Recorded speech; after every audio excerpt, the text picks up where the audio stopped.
कृष्ण भक्त मीराबाई का जन्म सन 1498 में कुड़की में एक राजपूत परिवार में हुआ था, जो कि अभी राजस्थान के पाली जिले में आता है।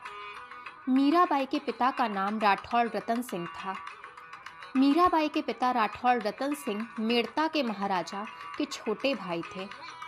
मीराबाई की माताजी का नाम कुसुम कुंवर था। वो टाकनी राजपूत थीं। मीराबाई के नाना जी का नाम कैलन सिंह था। मीराबाई अपने पिता की एकमात्र संतान थीं। मीराबाई को अपनी कृष्ण भक्ति के कारण जीवन भर बहुत से कष्टों और चुनौतियों का सामना करना पड़ा। जब मीराबाई 3 वर्ष की थीं, तब इनके पिताजी का निधन हो गया था तथा जब ये 10 वर्ष की हुईं, तब इनकी माताजी का भी निधन हो गया। इनकी माता का निधन होने के बाद मीराबाई के दादा राव दूदा इन्हें मेड़ता ले आए और बहुत ही प्रेम पूर्वक मीराबाई का पालन पोषण किया। राव दूदा भी मीराबाई की तरह एक भक्त हृदय व्यक्ति थे। इस कारण राव दूदा के यहाँ हमेशा ही धार्मिक व्यक्तियों और साधु संतों का आना जाना लगा रहता था। इसी वजह से मीराबाई बचपन से बहुत सी आध्यात्मिक व्यक्ति थी तथा संगीत में भी उनकी बेहद रुचि थी। जब मीराबाई छोटी थी, तब मीराबाई के घर के पास एक बारात आई। बारात को देखने के लिए आसपास की सभी स्त्रियां छत पर खड़ी हो गईं। मीराबाई भी बारात देखने के लिए छत पर मौजूद थी। बारात को देखने के बाद मीराबाई ने अपनी दादी से पूछा कि मेरा दूल्हा कौन है। इस पर मीराबाई की दादी ने मजाक में भगवान श्री कृष्ण की मूर्ति की तरफ इशारा करते हुए कहा कि यही है मीरा तेरा दूल्हा। ये बात मीराबाई के बचपन से उनके मन में गांठ की तरह बैठ गई और वे श्री कृष्ण को ही अपना सब कुछ समझने लगे।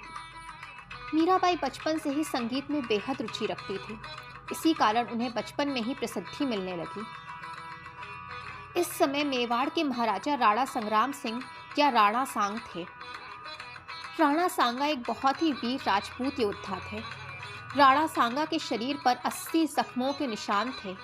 इन्होंने मातृभूमि की रक्षा के लिए अपना एक हाथ, एक आंख और एक पैर खो दिया था, परंतु इसके बाद भी राणा सांगा शत्रुओं से घमासान युद्ध करते थे।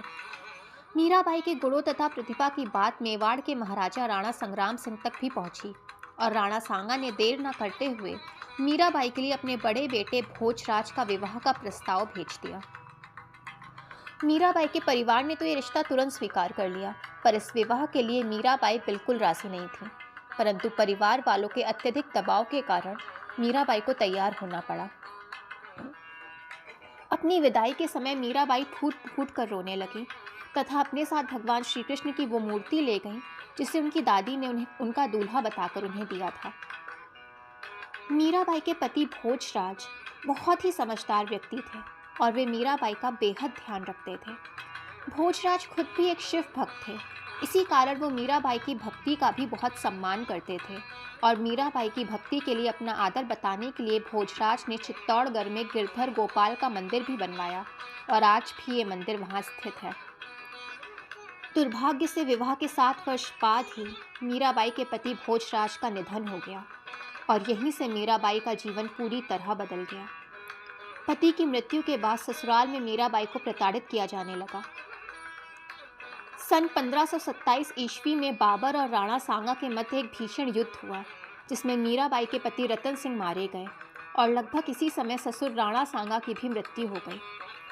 राणा सांगा की मृत्यु के पश्चात मीराबाई के पति भोजराज के छोटे भाई रतन सिंह राजगद्दी पर विराजमान हुए। सन 1531 ईस्वी में राणा रतन सिंह की भी मृत्यु हो गई और इनके सौतेले भाई विक्रमादित्य ने राजा की बागडोर संभाली।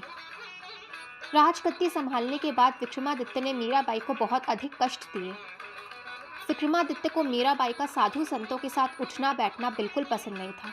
इसके साथ साथ मीराबाई ने एक बार कुलदेवी की पूजा करने से मना कर दिया था, क्योंकि उन्होंने भगवान श्री कृष्ण को ही अपना सब कुछ मान लिया था।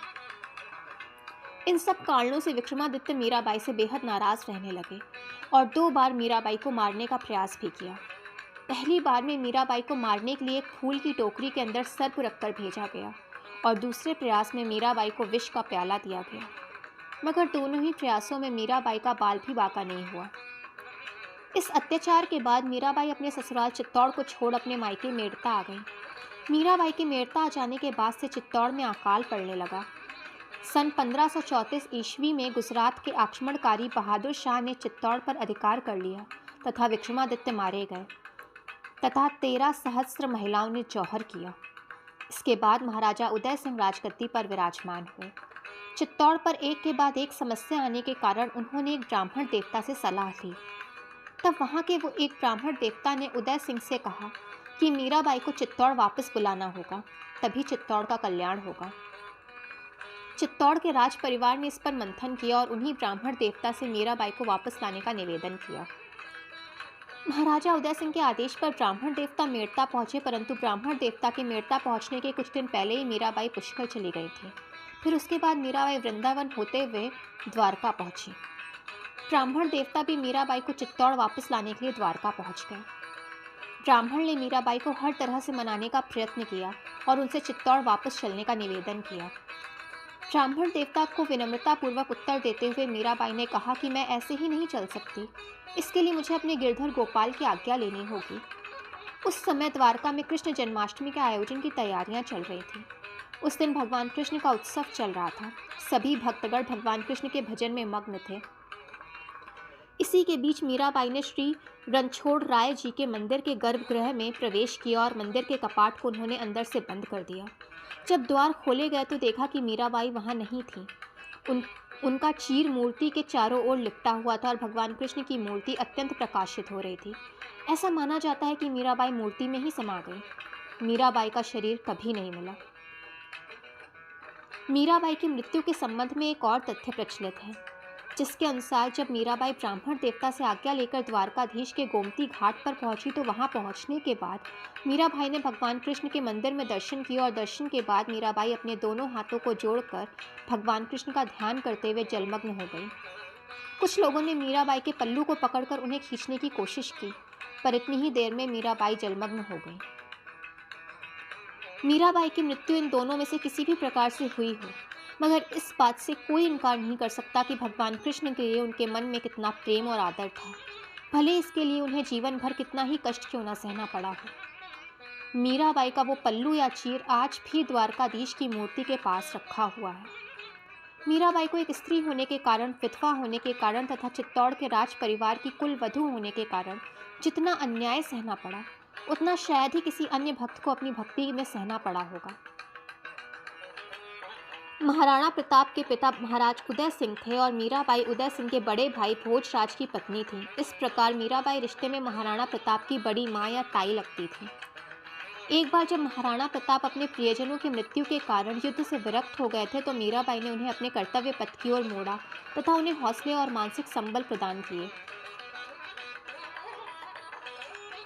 मीराबाई बचपन से ही भगवान कृष्ण को अपना सब कुछ मान बैठी थी। मीराबाई के ससुराल वालों को मीराबाई का कृष्ण भक्ति में नाचना और गाना बिल्कुल पसंद नहीं था। मीराबाई साधु संतों के साथ कीर्तन करती और मंदिरों में जाकर भगवान कृष्ण की मूर्ति के सामने घंटों मग्न रहती थी। मीराबाई द्वारा रची गई कृष्ण भक्ति की कविताओं और मंदिर में भगवान कृष्ण की मूर्ति के सामने सुरीली आवाज़ में कीर्तन करने की प्रशंसा अकबर को सभी जगह से मिलने लगी। यही कारण था कि अकबर मीराबाई से मिलने के इच्छुक थे, लेकिन अकबर का मीराबाई से मिलना इतना आसान नहीं था, क्योंकि मीराबाई के पति भोजराज और मुगल सम्राट अकबर के बीच अच्छे संबंध नहीं थे। दोनों एक दूसरे के शत्रु थे और अकबर के लिए शत्रु की पत्नी से मिलना असंभव था।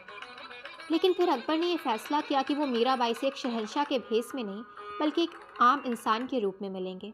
इसके बाद अकबर अपने शाही दरबार के नवरत्नों में से एक तानसेन के साथ भगवान कृष्ण के मंदिर में सन्यासी के वेश में पहुंचे, जहां मीराबाई अक्सर भजन कीर्तन किया करती थी। भगवान श्री कृष्ण के मंदिर में मीराबाई की सुरीली आवाज़ में भजन कीर्तन सुनने के लिए बहुत बड़ी संख्या में श्रद्धालु मौजूद थे। फिर मीराबाई ने जैसे ही अपने मधुर आवाज़ में गाना शुरू किया, सभी श्रद्धालु मंत्रमुग्ध हो गए और सुरीली आवाज़ का आनंद उठाने लगे। स्वयं तानसेन और अकबर भी खुद को रोक ना सके। कुछ देर बाद अकबर अपने स्थान से उठे और उसने हीरे मोती से जड़ा हुआ एक हार मीराबाई के सामने रखा। भगवान कृष्ण की मूर्ति को अर्पित कर इसे देखकर सभी लोग आश्चर्यचकित रह गए। लोगों की शक भरी नज़रों से बचते हुए अकबर और तानसेन मंदिर से चले गए। बाद में छानबीन करने से मालूम हुआ कि वो दोनों सन्यासी नहीं, बल्कि अकबर और तानसेन ही थे। दोस्तों, अगर वीडियो पसंद आई हो तो चैनल को लाइक, सब्सक्राइब एंड शेयर करें ताकि चैनल की नोटिफिकेशंस आपको मिलती रहें।